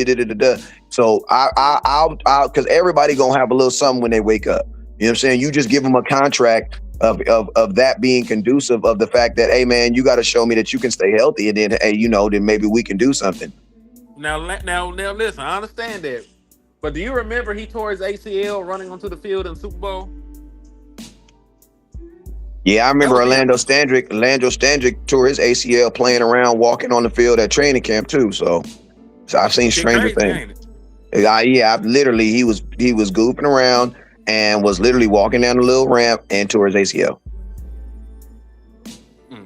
So I've seen, unfortunately, I've seen. I mean, and then listen to me. A lot of these guys that are available, they're available because of something. Like, you know what I mean? Like they're available. Have you ever seen a pretty? You that's just what it is. Like if she wasn't available, like if Jay-Z, if you wake up and you hear Jay-Z just divorced Beyonce, yeah, you should be like, dang, Beyonce, she's so pretty. But at the back of your mind, you should be like, what did she do? Like a part of you should be like, to get herself in this situation, you know what I'm saying? Because it ain't something that's natural and normal. So a lot of these dudes are in this position simply because they have a fatal flaw.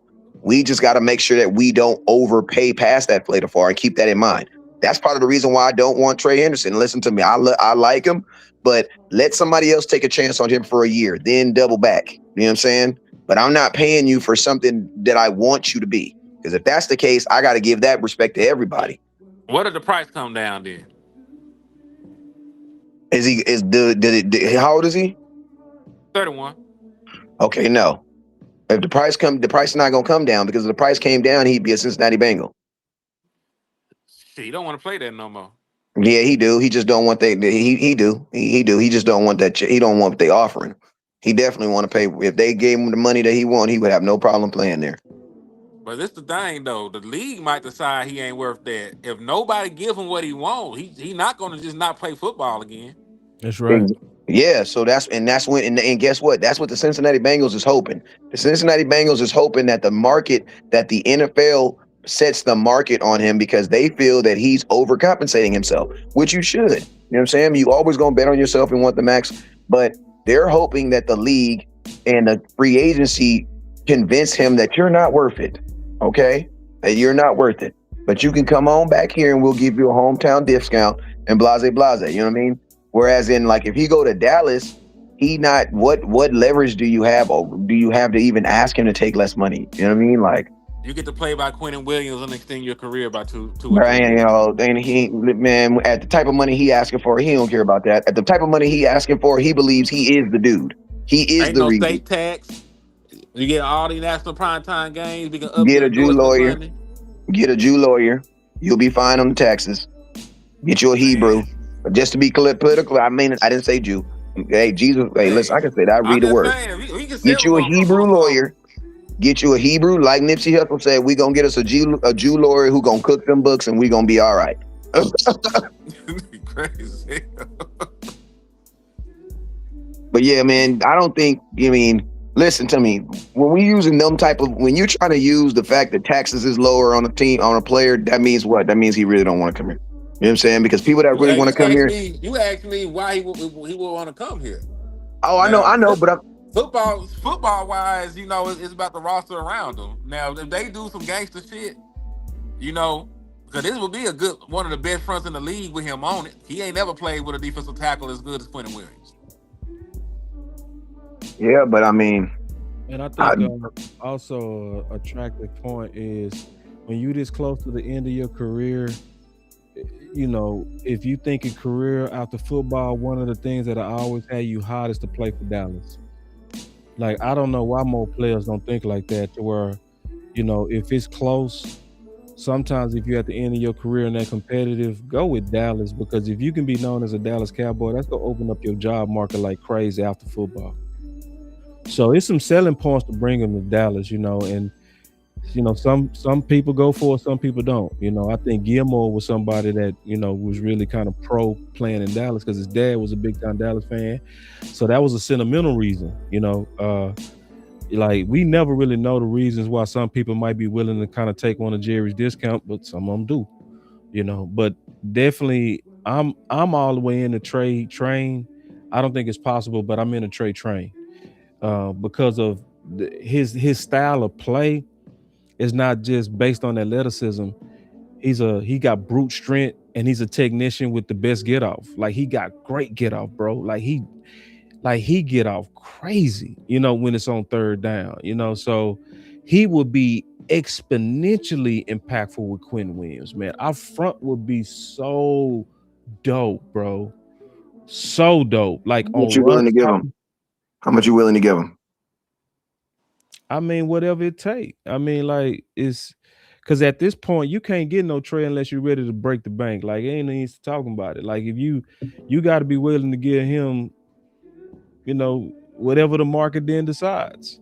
And what kind of hard decisions would you be willing to make that happen? Because it probably would be hard decisions that would have to come with that. Like, you're probably not going to be able to keep 3 defensive tackles making $20 million either with Trey Henderson. Like, you going to have $80 million on your defensive line? I mean, there's somebody I know I can move next year. That's not even a talking point. You get it's a talking point because you got to remember who we play. I mean, I can get out of his contract. I ain't got to think about it. I already got. I feel you, but I'm saying this.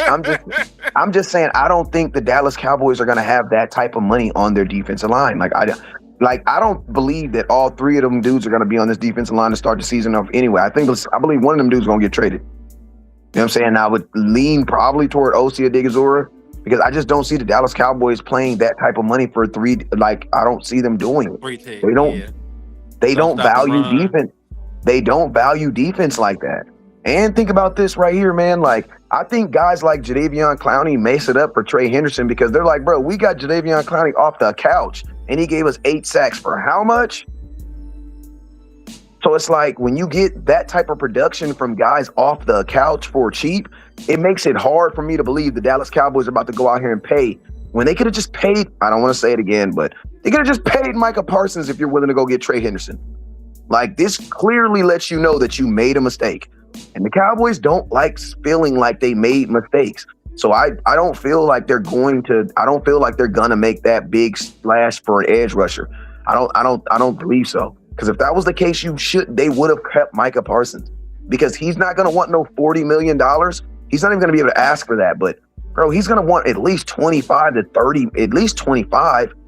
And for 31 years old, I don't see the Cowboys doing that. Real quick, salute to Ricky King with the super chat, man. He said, can I talk y'all getting Rico Dow back up, solve red zone issues? He a Pittsburgh I thought he was in Pittsburgh. He is. He just didn't know. He didn't know that happened already. But yeah, Mike McCarthy said, hell no, I want that boy right there. He said, bring your little ass back on over here. Got him a nice job. Yeah. Well, think about this with the us going to a 3-4. That means you need a real nose tackle. You need a real nose tackle. So that means Q is probably not going to be leaving the field. No, he's not. So one of them dudes at $20 million is going to be on the sidelines. So they were talking about playing Osa sorry ass at the 4i. Like they trying to make they trying to put a square. I know, but they're trying. I'm just telling you what the fuck they said. I'm telling you, they are trying to make him do some shit that he cannot do.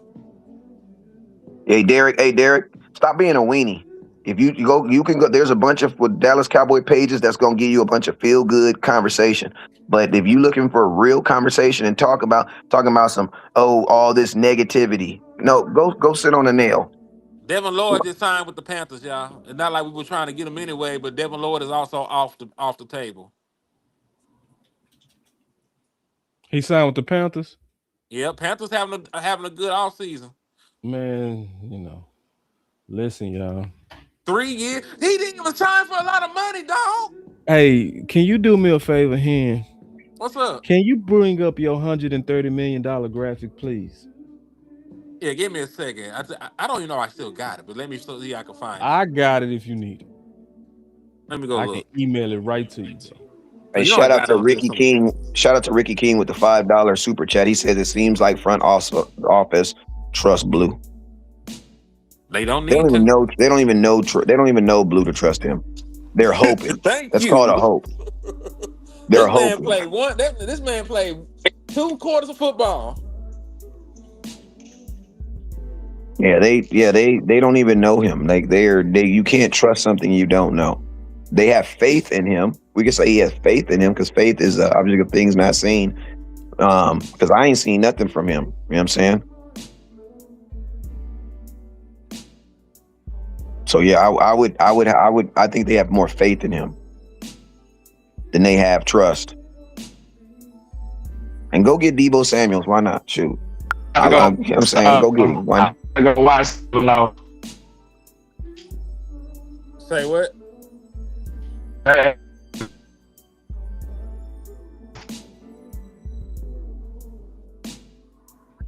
right, boss, send it to me. I'm sending it now, bro. Landlord, you sound like a robot, man. Nobody understand anything you're saying. Not even a word, bro. It's the worst I've ever heard it.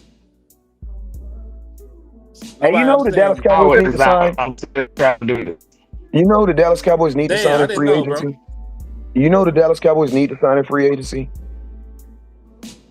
How about number 3? Like, all these other dudes sound good, but how about you go sign the wide receiver who was leading the NFL in almost every category last year? Go sign the guy that made you forget that 88 was even on the field at times. That's the most important thing you said, period. Like all this, man, go sign that dude. And see, this is the problem that a lot of people are not discussing right now. That tag that's sitting on Pickens is actually literally preventing us from being able to be aggressive right now. Facts, because it's $27 million tied up. It's tied up, bro. Well, this is the thing. He hasn't signed a tag, so it's not accounting for anything right now. It's not accounting for anything, but in the Cowboys' mind, it is.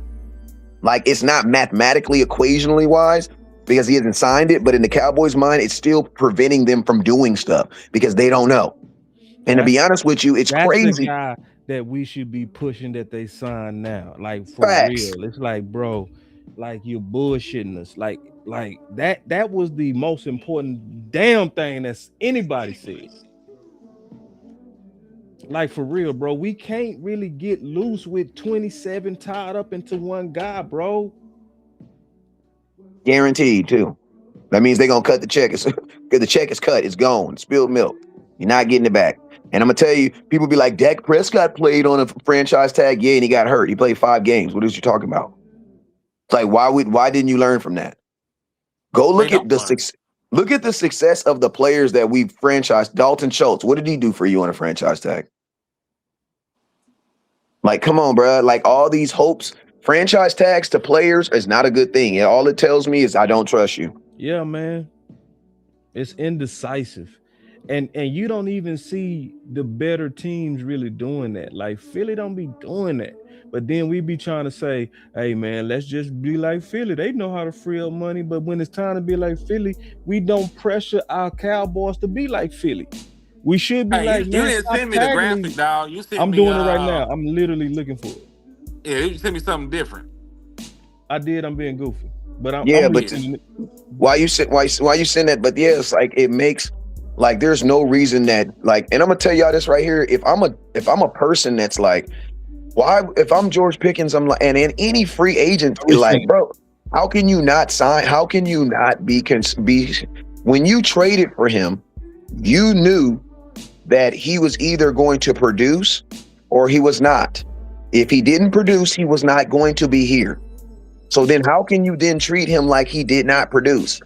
Like the conversations when you had with him were, hey, if you come in here, do this X and O's, blase, blase, we're going to take care of you. But the Cowboys did the exact same thing they do with everybody. They say, hey, can you wait another year? Well, guess what? This doesn't benefit the Dallas Cowboys. It don't benefit George Pickens. Like, it don't. Like, and in like players playing on, and then my thing is this. If I'm George Pickens and I only have a 1-year deal, no matter how, like, you're tapping into the, he was the model citizen, man. He was the model citizen and he exploded on the field. What more can he actually do? I don't see him being able to actually do more things. And if he does more than what he did last year, you know what you did? You literally just took advantage of him. So why would I come back? Like, the Cowboys make you not want to play for them. Like, they're the only organization that literally makes players not want to play for them. What's up with you, JV? He says players around the NFL seem to be moving like they are avoiding the Dallas Cowboys. You want to know why? Because they know that there's no secret sauce to how to get paid. Like, I'm pretty sure if Trey Henderson didn't have the injury report that he has, I'm pretty sure Cincinnati Bengals would have no problem signing him. I got it up now, boss. Okay. So if we go down this list Basically, 2/3 of this has already been triggered, right? Dak restructured, CD restructured, Tyler Smith restructured. The stuff that's left is gonna take negotiation pretty much. Correct. You got that Because they super chat still up. got to work out. They still got to work out an extension with Quentin Williams and You Kenny got that Clark. super chat in front of it. I ain't mean to Oh, my cut you. bad. Let You me good. read it real quick. Weeble had hit you and said landlord got that 1G Wi-Fi antenna with the Reynolds wrap around it. That's an antenna. That's called an antenna. That ain't Wi-Fi. That's an antenna. Hey, Yeah. So and let's see. hey, Real quick. what I love seeing is like all these new people that are to the Cowboys content creators, because you can literally tell how long someone's been doing content when they be trying to say, "Oh, the Cowboys just freed up $131 million. That means they about to do something big." Yeah, Jerry Jones is gonna go swimming in it. What is you talking about? They do this every year. Like they restructure money every single year, and every single year, what do we do with it? It sits in the bank. So to the point that we were going to make about the rest of the money that they need to clear, like you said, like folks don't understand. You don't actually have to negotiate for restructures. When restructures happen, it's already built into the contract. Now, what Terrence Steele got was not a restructure. He actually took a pay cut. Yeah, They had to negotiate with his agent and everything, so it right. wasn't an actual restructure. Because a restructure would only save us $8 million. They worked it out to where they saved $13 million this year. Right. So that actually happened with Terrence Steele. Same thing is probably going on with Quentin Williams. They want to give Quentin Williams an extension so they can knock his cap price down. They already talked about having to touch his money. But because the nose tackle market just got reset, they're going to have to go back to the drawing board because whatever they offered him would not be enough. Because Mm-hmm. nobody around the league thinks that Jordan Davis is a better player than Quentin Williams.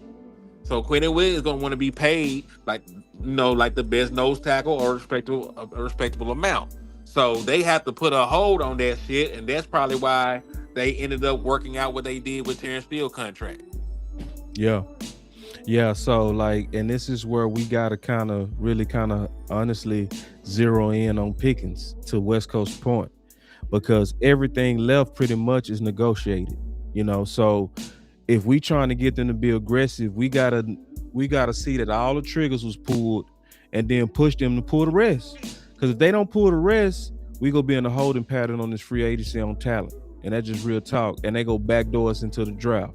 And then they gonna be talking about after that we go after the second wave of free agents. We know the game.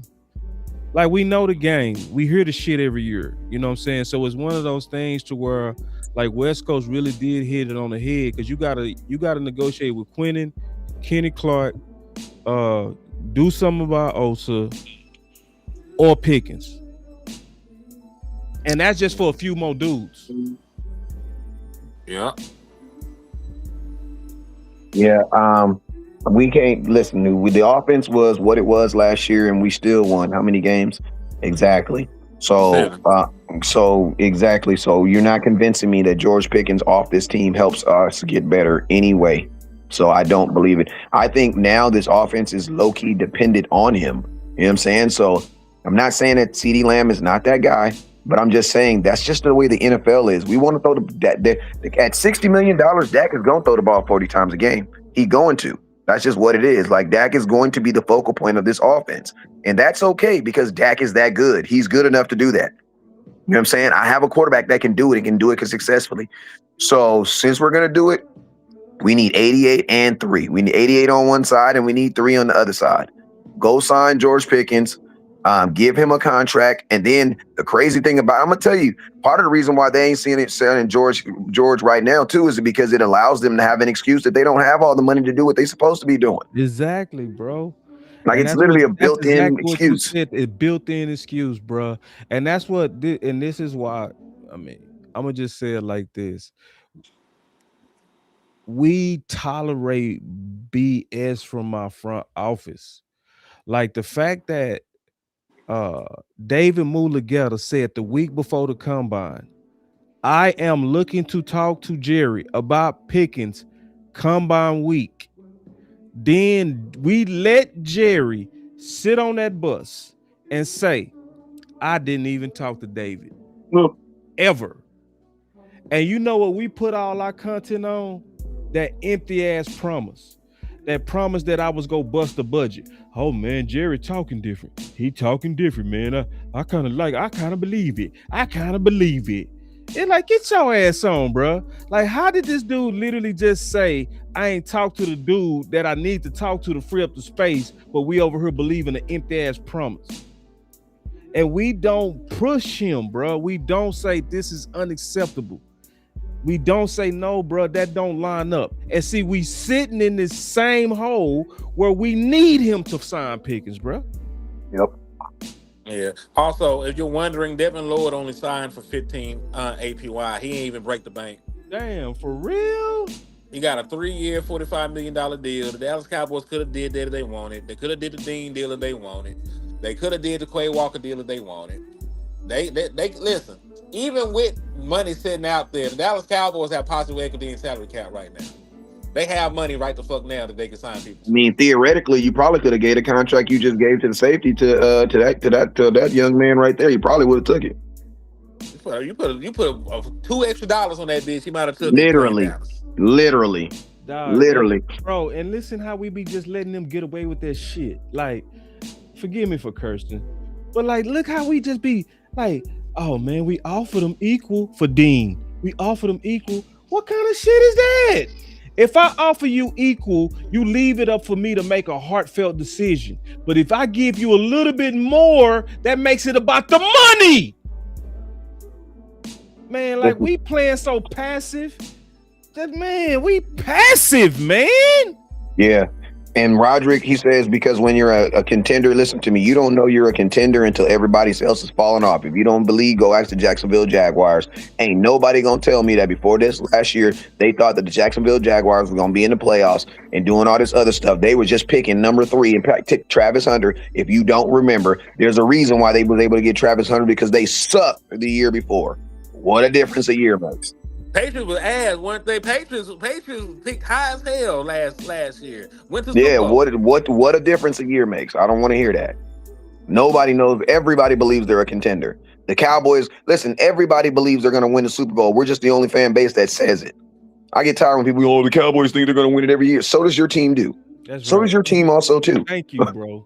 We're just the only ones that say it out loud. Yeah, and we're not the only ones that say it out loud. We get punished for saying it out loud. People be like, the Cowboys, I'm realistic. You know, there's just years. You're not realistic. Listen to me. If you're realistic, you're not a fan, because the word fan means fanatic. Exactly. All right, listen, we've been going crazy, but I got to get the hell off of here. Well, damn. I ain't gonna lie, bro. I needed this today. Thank you for hosting this and allowing me to speak my mind on this great platform. Man, no. That boy said, man. You sound way too politically correct, man. Hey, man. Appreciate you, my nigga. Like, that boy said, man. No, don't do that, boss. I feel you. Man, I appreciate y'all for coming on here, man. These be on the verge of being like 40-minute shows as I have other folks on here to talk to, man. So I appreciate y'all, Land, everybody that came in here, you know, because this would have been over. I'm glad that we had a chance to talk. I'm not finna kill them just yet. I'm gonna give early. It's one early. more day. You say one more day? A day, a couple hours into the day. Matter of fact, I need to wake up to. Yeah, for real. Real talk. But hey, thank y'all. We're gonna go live tomorrow, man. Where's clear schedule? We're gonna go live tomorrow, man. And we get back on that film tomorrow. We got about 5 or 6 people to scout if you can. Yes, I can. Send this nigga the link. We all just jump on there and watch people, man. We all just watch the film, dog. I don't want Wes on no film, man. Nah, bro. I pass on Wes, bro. Like, I like Wes when he freestyle, man. I don't want Wes on film, man. He get distracted, bro. Don't do that nigga like that. Wes be distracted, I'll be watching film and then we watching other players. That's why, my bad. I go to the movie for the preview. I go to the movie for the previews. Can I give a final word though, if you don't mind? Of course. Thank you, brother. So I already pushed on Twitter. I already see a lot of activity going on right now. I just started the campaign on Twitter. Let's get behind it. I see y'all pushing it. I see it, and y'all doing it fast. I mean, the shares on this are already dumb. So I already starting to push out right now that Kayvon Thibodeau campaign, dibs on Thibs. So let's get on that, man. Let's start putting that in the atmosphere. Let's start pushing that anytime you get a chance. Cause see, we got a short window to push for these high level players, cause deals are getting done, right? And sometimes we want to be the people that spark these discussions. The very, very, very first show I've ever done with West Coast, I was also with Barry, right? And I ain't gonna never forget, at the end, I was trying to figure out what I wanted my identity to be. You remember that, West? I don't know if West remember that. Of what? Of the team? It was my first show, and I did the content with you because I wouldn't even be doing content if it wasn't for West, right? So West pulled me, right? And so we did a community show. He had about 7 people on. I spoke for about 3 minutes, right? So, but at the end, we was just all talking about me, him, and I think it was Barry, right? And I said, man, how should I kind of go about this? I ain't gonna never forget. He said, we don't break news, we make the news. He said, that's what we're about. We create the conversation. I ain't never forget that, and that's what I've been about ever since then. Like, and you can see when we really, really lock in on something like we doing on Thibodeau, don't be surprised if you start seeing more people pick up that conversation for the Dallas Cowboys. So that's something that we got a short period to kind of try to push that, try to put that in the atmosphere. We need some writers to pick up on it, start kind of pushing that idea that where it could potentially get in the building. Like some people will sneak this and say that we, screaming at the clouds, but anybody that's watching us, like really watching us, they know that a lot of ideas come from the debates that happen between us, the thoughts that happen between us. How many people that know this 130 by heart? They don't even know it was him that made it, but people know that number, don't they? You can pick somebody out the crowd, and they'll say the Dallas Cowboys can create $131 million. Y'all don't even know it was him that did all that work.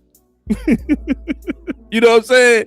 They don't know he the one that put that out there where now thousands of people know that number. Thousands. And that's real talk. So let's get to work, y'all. This is our team. This ain't just Jerry and them team. This is our team. We share the team with Jerry. Yes, he wears the crown. He make the hard decisions. He write the big checks, but he also smart enough to listen to his customers. So let's just make sure that we continue to push ideas that's best for our team, man. That's my final word, bro. Yes, indeed. My final word, man, is Cowboy, open up your wallets, man. I need you to invest for success. Put your money, in a situation where it can prosper and grow. And right now, you fielded the 4th worst defense in NFL history last year. Worst defense in franchise history. I'm not expecting you, to fix it in one go around, because Rome wasn't built in a day. But I need the Dallas Cowboys to really try and go out there and build an infrastructure where they can go out there and improve the team, man, mightily. Like, I need you to invest something at that corner position. I need you to get you a linebacker. I need you to actually show me you care about getting another pass rusher at this point. It ain't got to be word-breaking. It ain't got to be word-breaking, but position yourself to where you ain't horny going to the draft. Because a horny nigga will fuck anything. You don't need to wake up with a baby mama look like Bigfoot, man. Motherfucker got a peg leg and a bad eye because you out here just fiending for some coochie. Put yourself in position to where you just ain't out here fucking booger wookers, man. Don't go out sad. Don't go out sad like that. We can't even bring you around to the functions no more because you done knocked off Big Bertha. You got a baby with Big Bertha, man. So don't do that. Don't go out like that, man. That's my final word, Dallas Cowboys. That's my boy, my final word is Dallas Cowboys. Get back to what made us successful when we did have success, man. And that is, man, pay your players, man. Pay the players who have already been wearing the star. You know what I mean? If we don't play players that already have the star on our helmet, and adding more players is only going to be compounding on what you already have, a problem. You know what I mean? So you're a team that has not been in the playoffs. We are not a good team right now. So we need to stop acting like we are. We are a team that has not been in the playoffs in 2 years. You know what I'm saying? So we need to be aggressive. We need to move like a team that hasn't been in the playoffs and a team that wants to get there. And not only get there, but understand that everyone around us is in this. Like, listen to me. Dan Quinn got one more year in Commander World, and his ass gonna be gone. The Giants, they're tired of sucking. They're tired of wearing trash bags on their head. They got Dart coming back. They got the running back boy coming back. They got the wide receiver coming back next year. The Giants are loading up. And I even told them this year the Giants are going to be better than what people expect them to be this year because guys are going to be more mature and ready to play with each other. The Philadelphia Eagles, they are who we all thought they were, but they're still a playoff team. Cowboys are literally third in their division right now. That is not where we want to be. And not signing George Pickens is not going to help you. So, Cowboy, and I'm going to tell you this right here. Him playing on, if I'm George Pickens, bro, listen to me. George Pickens, if he don't come to off season, I don't even know if it's going to be worth trying to even get him to play on the franchise tag. God dang, I seen how that boy was here. Listen, he had a black coach in Pittsburgh, and he got tired of him. You know what I'm saying? I know they not going to have that same grace as they have for him in Pittsburgh, in Dallas. Why? Because we blow everything out of context. And that's why I love that George Pickens ain't said nothing. He ain't said nothing positive. He ain't said nothing negative. Why? He said they aren't third. Then where do you rank the Dallas Cowboys in the division? Where do you rank the Cowboys in the division right now? Shit. Like, I mean, if you're not a Cowboy fan, where do you rank them in the division right now? We were second last year, so Cowboy Nation. I mean, let's get past free agency first. Let's get past the draft. Like, it's premature because a lot of our teams are being broken up right now. So it's kind of, you know what I mean? I would say us because we still got our offense together and we already made some pieces on our defense to improve. Right now, I say us. Well, especially because Philly's starting to break apart like easily. Philly is breaking. Cowboys, go sign your own players. You're already making money off their jerseys. You can make more money off it. Go sign their own players. Real shit. All right, y'all. I'm finna go be a family man for a little bit. I'm gonna holler at y'all. Fuck Jerry if he don't get something right. Pay GP. Pay Trayvon. Trade for Tills. We're gonna do deals for Tills, man. Fuck it. We just gonna go get somebody at this point. Man. Yeah, man. And in the words of my brother West Coast, he coined this shit. Never look down because the star was up, man.